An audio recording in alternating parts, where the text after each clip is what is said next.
What if the Trans-Canada Trail wasn't just the longest recreational trail in the world, but the very pulse of a nation? It's a journey that starts with the raw, eastern spirit on the rocky shores of the Atlantic in Newfoundland, where the trailway carves a path through windswept barrens and past historic coastal villages.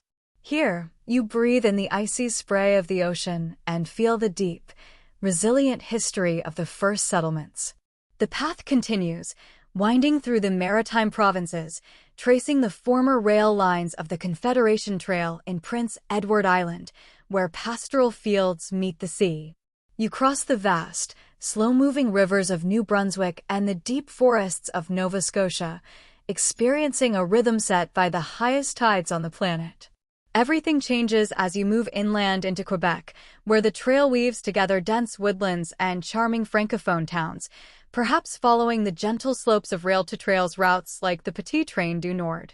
Then comes the great expanse of Ontario, a sprawling section that links the bustling metropolitan waterfronts, where the towers of Toronto reflect in the Great Lakes to the quiet, ancient Canadian Shield.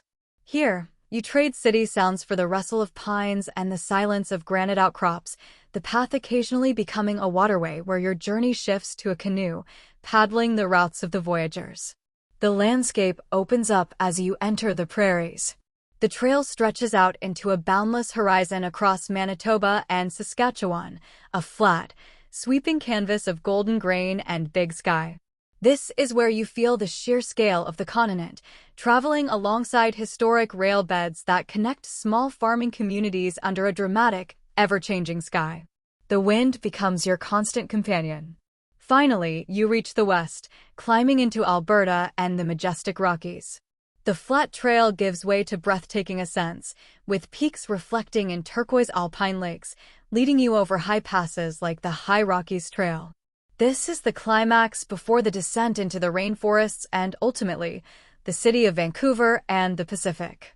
The journey finishes not with a single view, but with the profound realization that this ribbon of trail, linking the Atlantic, Pacific, and Arctic coasts, is the very story of Canada, a tapestry of all its wildly diverse landscapes, woven into a single, epic thread.